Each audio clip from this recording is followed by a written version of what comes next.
Hello, this is David Starr filling in for Raghee for the Simpler Futures free video for December 16, 2019.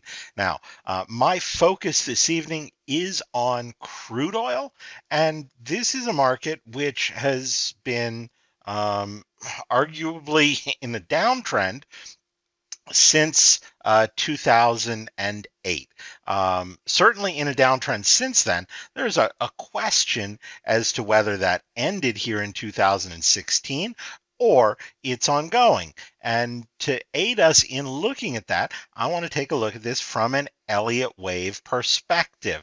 So when we look at things from that perspective, we view moves in the direction of trend as unfolding as 1, 2, 3, 4, 5 wave moves. Now, there's some rules around this that some of you may be familiar with. It may be newer to others of you.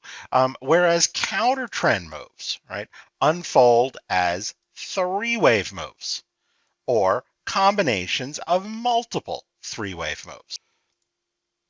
Now, these patterns, they unfold in all time frames. So if this were, let's say, a 3-wave move into the 2016 low, well, those portions of it which go in the same direction, this leg down, which we call wave A, and this leg down, which we call wave C, would inside be those 5-wave trend moves, just like we identified here. Trend means you're going in the direction of the larger decline. And the reason we want to pay attention to these things is they can tell us what direction the trend is in. So look, viewing this decline from 2008 into the 2016 low does tell us that we expect this to be counter trend and at some point to see crude oil recover. The question is, right, is it done, or is this a situation where, as we talked about before, the corrective move might be a combination of multiple 3-wave moves and have further to go to the downside before we're ready to see any significant recovery in crude? And as a clue, we look to this action since this 2016 low. It looks like one of these A, B, C 3-wave moves. And further corroborating that impression is the sharp move back down from last October's high into last December's low, which looks sharp and trend-like, and on shorter time frames also has that 5-wave appearance that has us looking to the downside. So again, just continuing to apply this principle of 5s and 3s. 3s are counter trend, 5s are trend. If this move up is a counter trend move, we expect further down. If this is a trend move to the downside, we expect further down. Now, there are always counter trend moves to correct the trend moves. And so up from last December's low, we have a bounce which looks like one of those corrective trend moves, as we expect. And once it ends, we would look for another move to the downside. And my expectation, should we get it, is that that move to the downside minimally gets back below last December's low, which is already pretty far down. We're on a weekly chart here right now, and very potentially to back below this 2016 low. Now, the issue with looking at these on a weekly chart is that even if we're right, there's plenty of room for this to go further to the upside before committing down. So we don't want to necessarily rush into this. We want to look at some specific spots where things might turn down.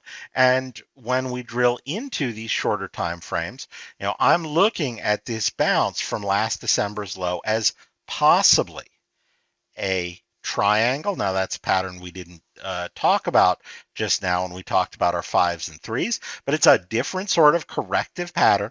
And what I would need to see in order to convince myself that this is what's going on is that it turns back down pretty soon, right? Certainly from below here in September when we had the Saudi drone strike, and start making its way down to lower levels.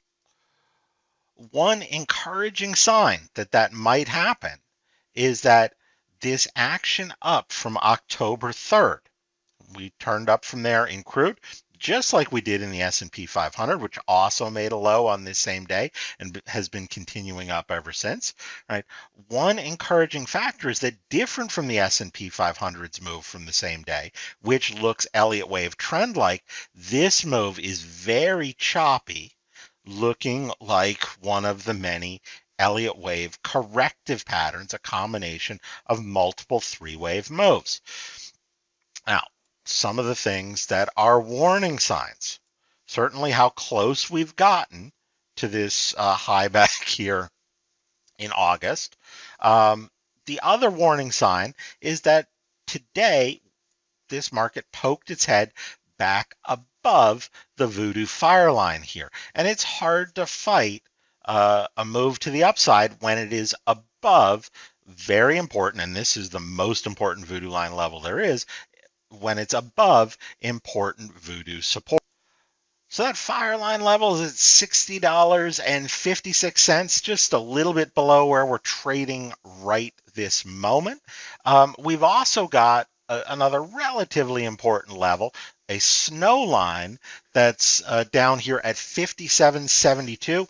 I would think that if we can get a sharp move back below 57.72, that would have me looking lower so long as we held any swing high in here. So that's something that I think you can take going forward. You might say that's a long ways down from here, but if we're looking minimally to back below this low from December, that is much, much lower. One could certainly look for a start to prove that it has intent to get moving before jumping on this, and I think that would be a strong sign. Otherwise, if this gets back above the